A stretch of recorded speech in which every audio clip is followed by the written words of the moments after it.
Hello friends, I am Mudassir Hamid. Welcome to Radiance biology classes. पिछले video में हमने बात की थी एक्वायर्ड इम्यून सिस्टम की। हमने बोला था एक्वायर्ड इम्यून सिस्टम के 3 कंपोनेंट्स होते हैं, lymphocytes, antigen presenting sales and antibodies. Antibodies के टाइप्स हमने बताए थे, एंटीबॉडीज आर 5 टाइप्स। देन हमने functioning of lymphocytes, antigen presenting sales, ये हमने एक्सप्लेन किया था। फाइनली हमारे इस चैप्टर में 2 चीजें बच गई थी, functions of antibodies and then types of immunity, that is active and passive immunity, right. Let us first discuss about the functions of various antibodies. पहली वाली एंटीबॉडी जो हम यहां पर डिस्कस करेंगे that is IgA, immunoglobulin A, या हम बोल सकते हैं एंटीबॉडी ए। प्रीवियस लेक्चर में हमने बताया था एंटीबॉडी ए में हैवी चेन्स जो होती हैं दे आर 2 अल्फा चेन्स, और लाइट चेन्स या तो kappa चेन्स हो सकती हैं या लैम्डा चेन्स हो सकती हैं, right. Let me tell you little bit about this antibody IgA। This antibody is predominantly found in, ज्यादातर इसका प्रेजेंस होता है different body secretions,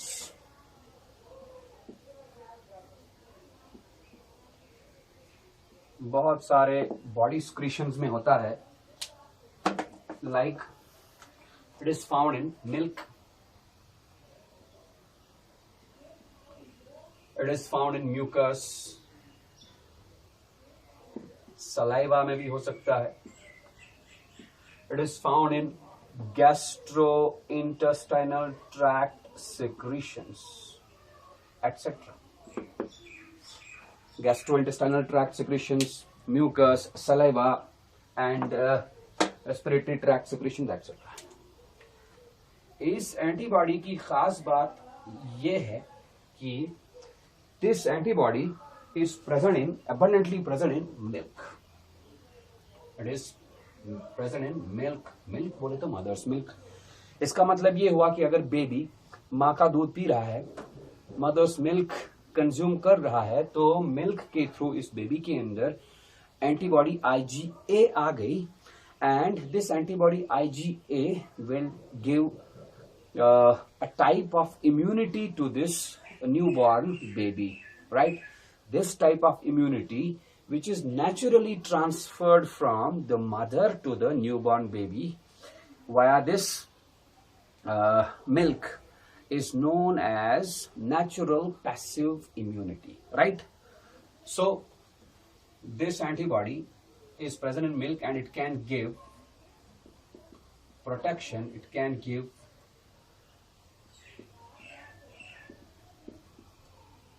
protection to newborn babies. It is an example of passive natural immunity, right? One more thing you need to remember here is it is the second most abundant antibody among all other 5 types. जितने भी 5 types हैं, पांचों में से सबसे ज्यादा IgG antibody होती है और दूसरे नंबर पर होती है IgA। The second one is IgG, immunoglobulin G या एंटीबॉडी G। आपको पता है कल मैंने आपको पिछले वीडियो में बताया था कि IgG एंटीबॉडी में जो हैवी ग्लाइकोप्रोटीन चेन्स, जो हैवी पॉलीपेप्टाइड चेन्स होती हैं, they are immunoglobulin, they are gamma chains, 2 gamma chains and 2 lambda chains or 2 kappa chains, right? This is the, अभी मैंने कहा, most abundant antibody of all other 5 types. 5 में से सबसे ज्यादा concentration में यही वाली एंटीबॉडी होती है, and it is found in blood plasma.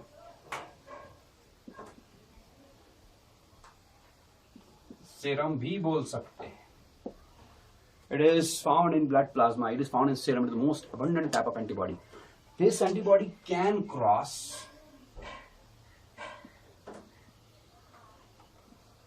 placenta. Placenta को क्रॉस करके ये मदर्स सर्कुलेशन से, मदर्स ब्लड से फीटस के ब्लड में आ सकता है। अगेन यहां पर हम बात करेंगे, फीटस के ब्लड में आईजीजी आ गया थ्रू प्लेसेंटा, इसका मतलब foetus will be protected from infections with the help of this IgG. तो फीटस को जो ये प्रोटेक्शन मिली, जो इम्यूनिटी मिली by the natural transfer of IgG antibody via placenta, इस इम्यूनिटी को भी हम नेचुरल पैसिव इम्यूनिटी बोल सकते हैं। सो कुल मिला के बात ये हुई कि एंटीबॉडी आईजीए और एंटीबॉडी आईजीजी ये नेचुरल पैसिव इम्यूनिटी दे सकते हैं to the newborn. IgA will give natural passive immunity to the newborn babies, while as IgG will give natural passive immunity to the fetus that is still present in the womb of the mother. The next one here is IgA हुआ, IgG हुआ, the next one is IgD, immunoglobulin D, antibody D. इस antibody में as you know, मैंने पिछले lecture में बोला है आपको, इसमें जो हैवी चेन होती है that is 2 delta heavy chains are present and lambda chain 2 या kappa chain 2, right. This antibody is present in very low concentration, very low concentration, सबसे बहुत कम कॉन्सेंट्रेशन में ये एंटीबॉडीज होती है and these are found on the surface of the blood B cells, attached on the surface of B cells. B lymphocytes के surface पे जो एंटीबॉडीज होती हैं वो यूजुअली आईजीडी एंटीबॉडीज होती हैं। So they are involved in B cell activation. आपको अगर याद होगा, ये मैंने आपको अपने एक्वायर्ड इम्यूनिटी वाले वीडियो में बताया था बी सेल का एक्टिवेशन कैसे होता है। TH2 cell, helper T cell 2, helper T cell 2 जब बी लिम्फोसाइट के साथ बाइंड होगा, बाइंड कैसे होगा, बी लिम्फोसाइट के ऊपर एक रिसेप्टर होता है, that receptor is none other than IgD, इसी के थ्रू बाइंड होगा। जब इसके थ्रू बाइंडिंग होगा हेल्पर टी सेल का बी लिम्फोसाइट के साथ, तो बी लिम्फोसाइट एक्टिवेट होगा, तब जाके वो बी लिम्फोसाइट डिफरेंशिएट होगा into plasma cells and memory cells. उसके बाद प्लाज्मा सेल्स स्क्रीट करती हैं कौन सी antibodies, they secrete mostly IgG antibodies, right, yes, IgG antibodies, and they show humoral response। और हम memory B cells present रहती है as ready-made soldiers for the future encounter of the same antigen। अगली वाली जो एंटीबॉडी है हमारी that is IgE।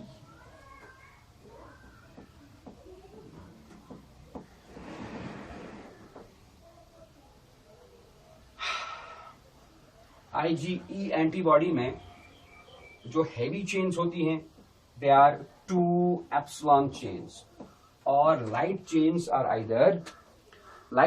Either lambda chains और kappa चेन्स।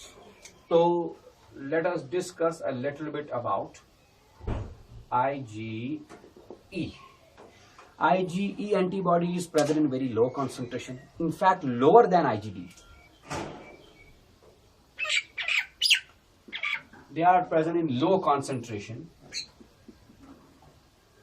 मैं लिखूं ब्रैकेट में लोअर देन आईजीडी। ये आप पहला पॉइंट इनके बारे में याद रखेंगे, राइट। दूसरा पॉइंट आप याद रखेंगे, these are responsible for immediate hypersensitivity reactions. Immediate hypersensitivity reactions का मतलब है allergic reactions. They aid in allergic reactions, they function during allergic reactions, right? Allergic reactions like asthma,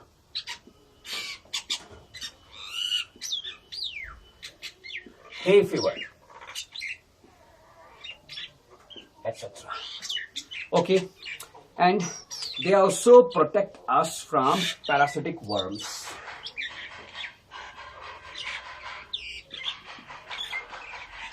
They protect us from parasitic worms.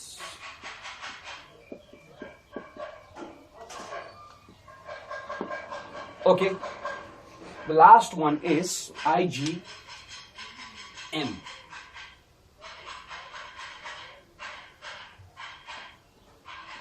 IgM antibody में mu heavy chains होती हैं और light chains are either kappa chains और lambda chains. These are also known as primary response antibodies.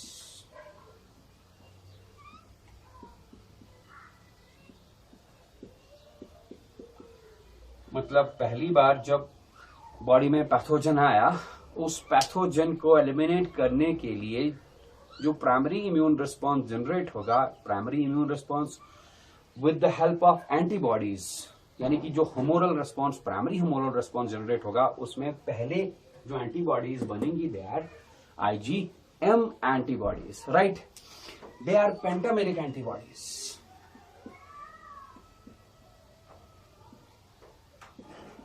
मैंने आपको पिछले video में बताया था एक एंटीबॉडी में 2 एंटीजन बाइंडिंग साइट्स होती है, क्योंकि ये पेंटामेरिक है. पेंटामेरिक मतलब it is actually a combination of 5 monomeric antibodies, right. मतलब कहने का ये है कि अगर मैं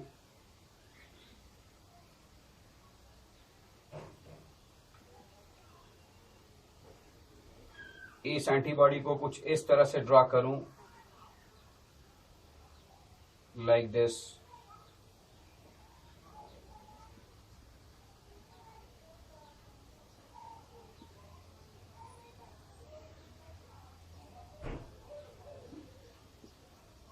ये रहा IgM.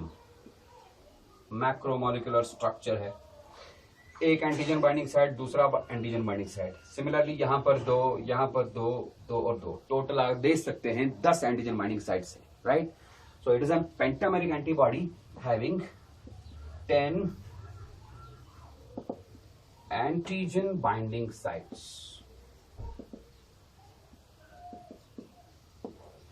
Okay, so you can say that it's a macromolecule. बहुत ही बड़ा मॉलिक्यूल है, ठीक है. It is acts as an opsonin.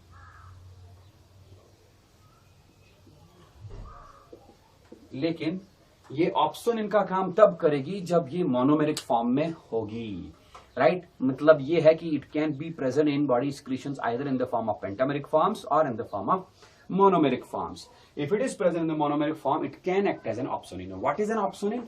Opsonin को हम सिंपली बोल सकते हैं it is an assistant of phagocytic cells. मतलब कहने का ये है कि फैगोसिटिक सेल्स काम क्या करती हैं? फैगोसिटिक सेल्स का काम है phagocytosis. They are responsible for engulfing a foreign pathogen.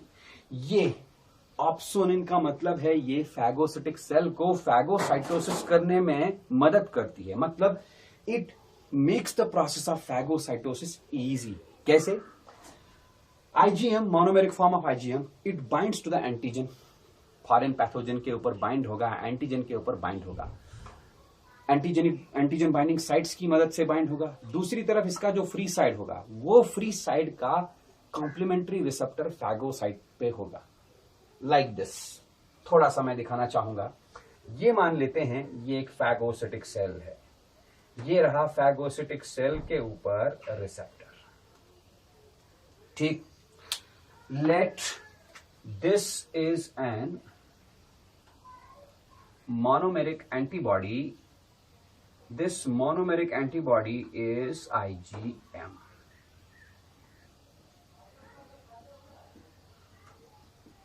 यहां पर एंटीजन बाइंड हो गया, यहां पर एंटीजन बाइंड हो गया.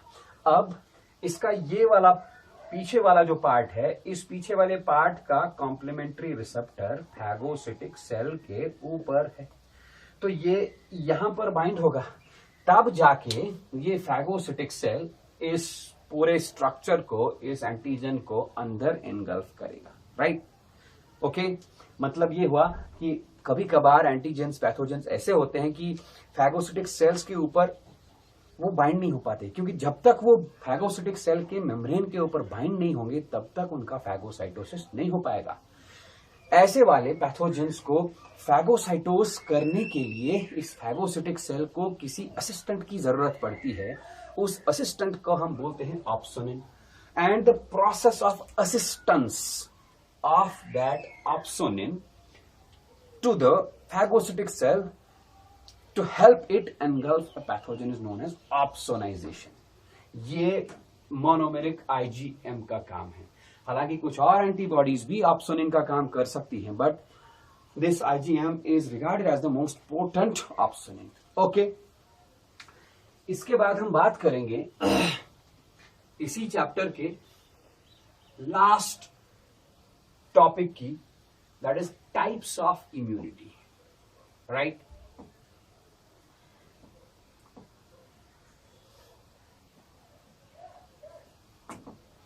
टाइप्स ऑफ इम्यूनिटी में हम बात करेंगे एक्टिव इम्यूनिटी और पैसिव इम्यूनिटी की। एक्टिव इम्यूनिटी क्या होती है, पैसिव इम्यूनिटी क्या होती है, इनके बारे में हम थोड़ा सा बोलेंगे। Then we will discuss about the types of active immunity, then types of passive immunity. ठीक है, let us go first for active immunity. Types of immunity.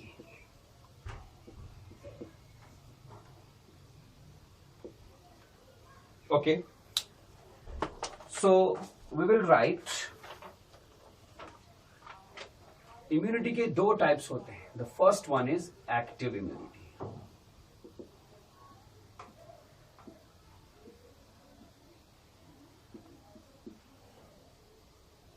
क्या है एक्टिव इम्यूनिटी, पहले हम इसका डेफिनेशन बताते हैं।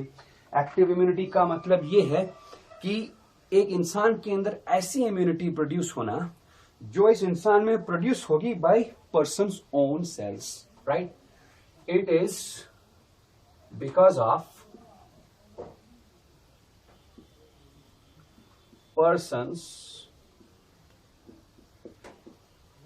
It is because of person's own cells. कौन से सेल्स? Immune cells. कौन से immune cells? Lymphocytes,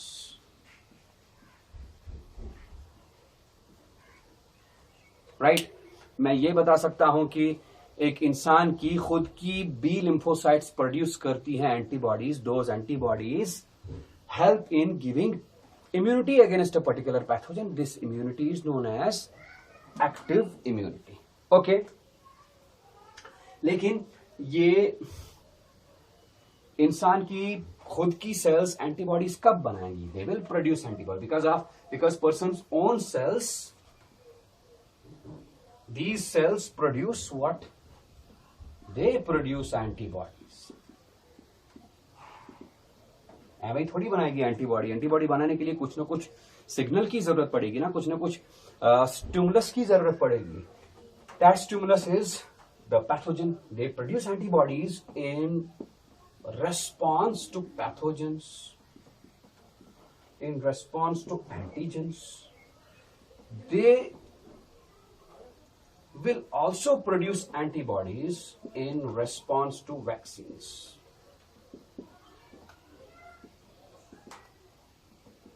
Right?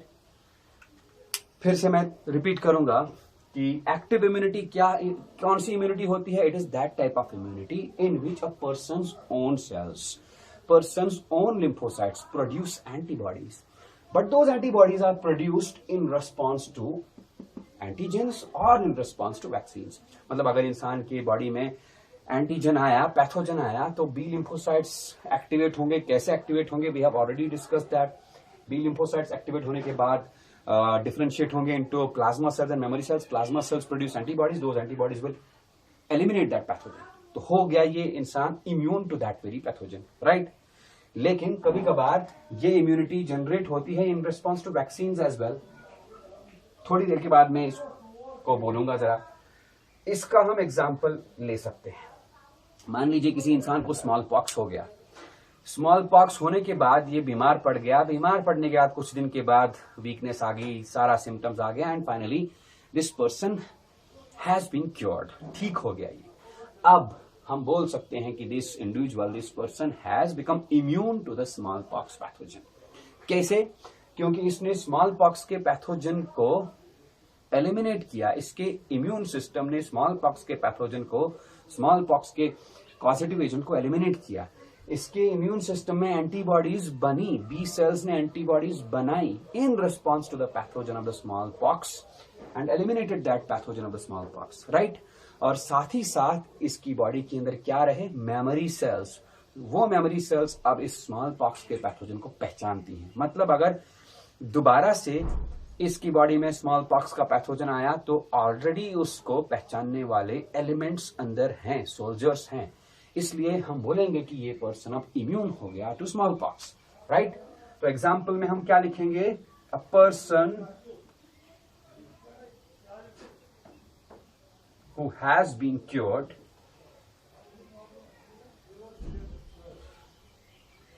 of smallpox. This person can be regarded as immune to the pathogen of smallpox.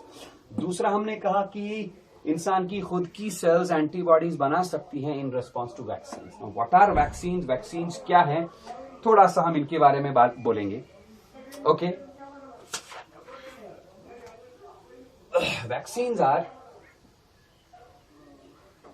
of 4 types. Vaccine एक ऐसा product है, ऐसा substance है जो इंसान के बॉडी के इम्यून सिस्टम को स्टिमुलेट करके इम्यून रिस्पॉन्स जनरेट कराएगा against a particular pathogen, right. Vaccine are following types. First one is bacterial vaccines.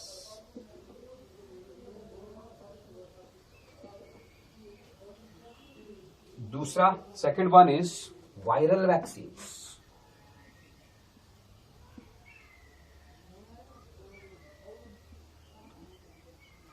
Third one is bacterial products.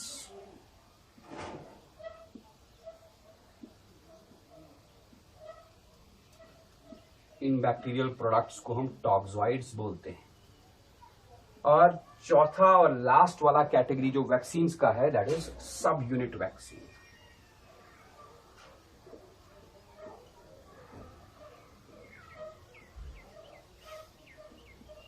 Okay, हम बारी बारी इनको थोड़ा सा, इनके ऊपर थोड़ा सा डिस्कशन करेंगे। बैक्टीरियल वैक्सीन्स 2 तरह के होते हैं। एक लाइव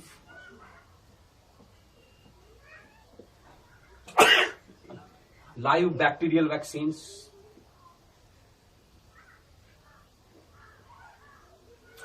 और दूसरा killed bacterial vaccines.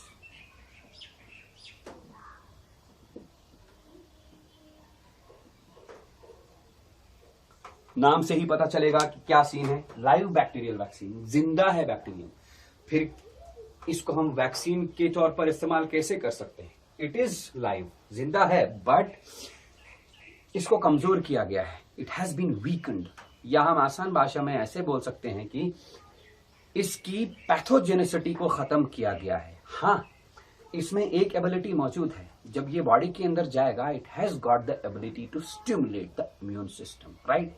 So we can say that live bacterial vaccines are those vaccines whose pathogenicity has been removed and whose immunogenicity मतलब ability to generate an immune response, whose immunogenicity is present in them, right? इसका हम example लिख सकते हैं BCG, Bacillus calamitigurine, right? Bacillus Calmette Guerin बच्चों को, जब बच्चे पैदा होते हैं तो कुछ महीने के बाद इनको ये वैक्सीन दिया जाता है। this Bacillus calamity gurine. What is it? It is a live bacterial vaccine, but this live bacterial vaccine, this BCG is weakened, कमजोर किया हुआ.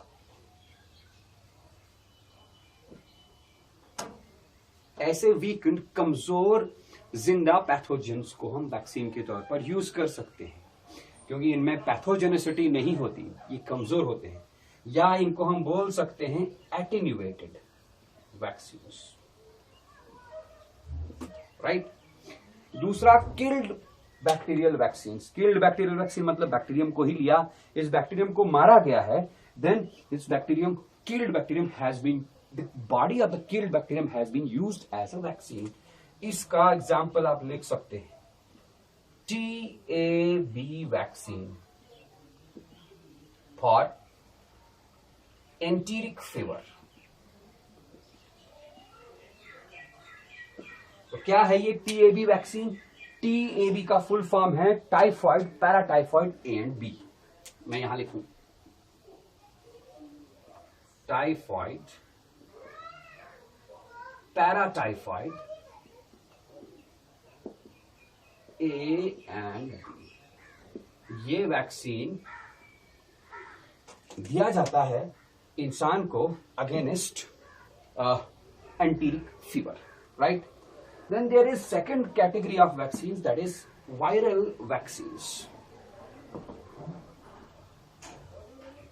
Viral vaccines भी दो तरह के होते हैं, same bacterial vaccines की तरह.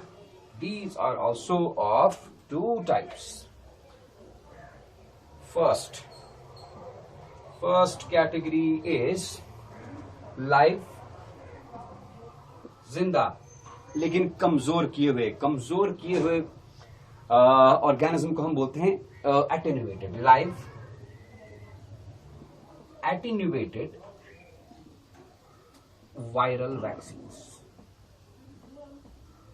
जिंदा है बट इसकी पैथोजेनिसिटी को रिमूव किया गया है, and it has only got the ability to generate an immune response, that is इसकी इम्यूनोजेनिसिटी अभी बरकरार है.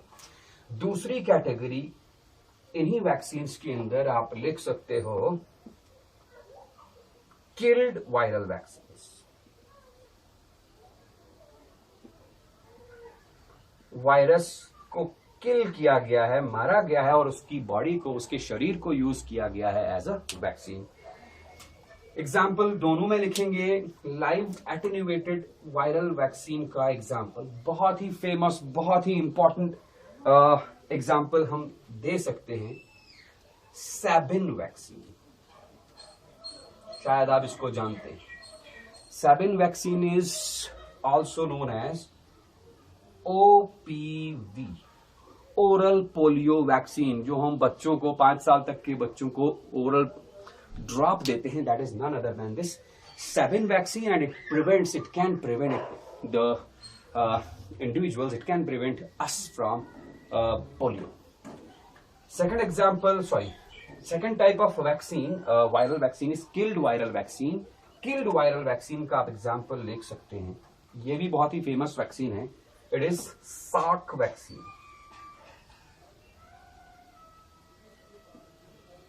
Salk vaccine is also used against polio. It is also known as IPV, intravenous polio vaccine. मतलब एक ऐसा vaccine भी है polio के खिलाफ जो इंजेक्शन के तौर पर इस्तेमाल किया जाता है, right. Then the next category of vaccines is bacterial टॉक्सॉइड्स.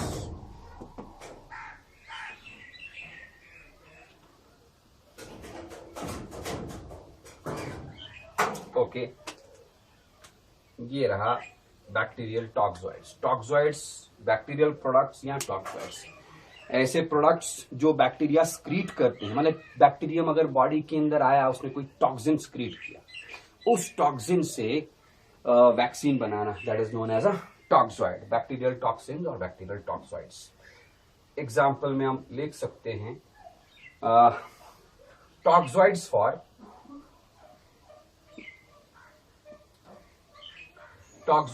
diphtheria, toxoids for diphtheria and tetanus.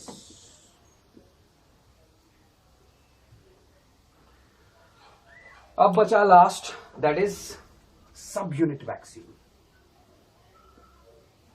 सब unit vaccines are those vaccines which are the products of which are the parts of the body of a microbe. हाँ, कोई microbe है, microbe की body का part है. Microbe की body का part मतलब माइक्रोब की बॉडी का प्रोटीन, माइक्रोब की बॉडी का, पैथोजन की बॉडी का कार्बोहाइड्रेट, पैथोजन की बॉडी का कोई और पार्ट. ऐसे वैक्सीन्स को हम सब यूनिट वैक्सीन्स बोलते हैं. And these examples of these sub unit vaccine is hepatitis B vaccine,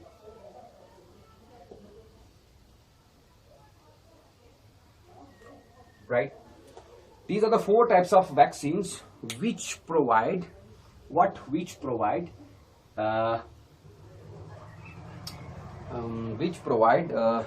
active immunity, which provide active immunity to humans. ऐसे में कुल मिला के ऐसे बात कर सकता हूं कि एक्टिव इम्यूनिटी एक ऐसी इम्यूनिटी है जिसमें इंसान के खुद के सेल्स स्टिमुलेट होके एंटीबॉडीज बनाते हैं. They antibodies are produced by 2 ways, either in response to the antigens or in response to the vaccines. अब देखिए, अगर एंटीबॉडी बना in response to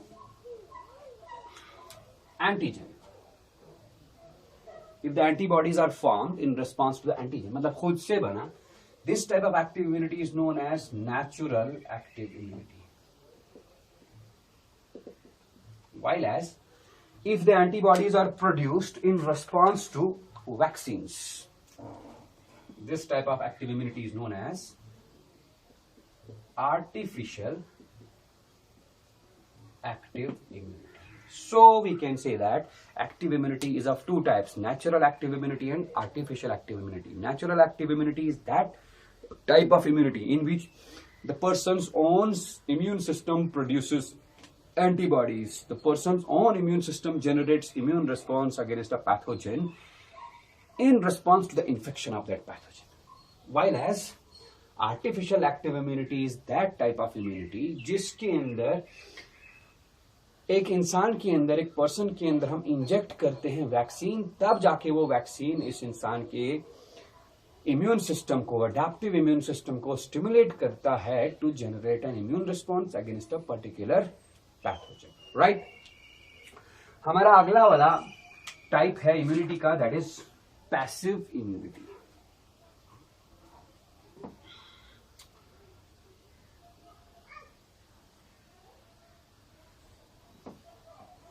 passive immunity ऐसी वाली इम्यूनिटी है जिसमें इंसान के खुद के इम्यून सिस्टम के सेल्स एंटीबॉडीज नहीं बनाते, जिसमें इंसान अपना खुद का इम्यून सिस्टम यूटिलाइज करके एंटीबॉडीज प्रोड्यूस नहीं कर पाता, जिसमें इंसान अपना खुद का इम्यून सिस्टम यूटिलाइज करके पैथोजन को एलिमिनेट नहीं कर पाता. फिर क्या, इंस्टेड इस इंसान के अंदर बाहर से एंटीबॉडीज इंजेक्ट की जाती हैं, रेडीमेड एंटीबॉडीज. या तो इंजेक्ट करेंगे हम आर्टिफिशियली, या तो किसी तरह से नेचुरली इस इंसान में आउटसाइड सोर्स से एंटीबॉडीज आती है. So we will write here passive immunity.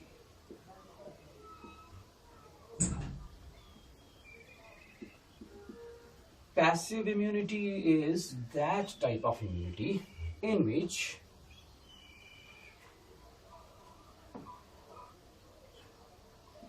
antibodies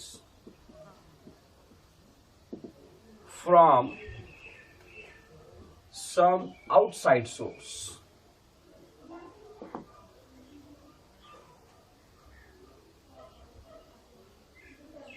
are transported into the person's body. यही एंटीबॉडीज जो बाहर से इस इंसान की बॉडी के अंदर आई, यही एंटीबॉडीज इस इंसान को एक पर्टिकुलर पैथोजन से बचाता है। लेकिन इस इम्यूनिटी का एक ड्रॉबैक है। क्या drawback? It is short lived, long lasting नहीं है। In contrast active immunity is long lasting, और उसका कोई साइड इफेक्ट भी नहीं है। इसका साइड इफेक्ट हो सकता है, it can have some side effects, right. Active immunity की तरह इसके भी दो टाइप्स हैं। कौन कौन सा? The first one is natural active immunity, sorry natural passive immunity.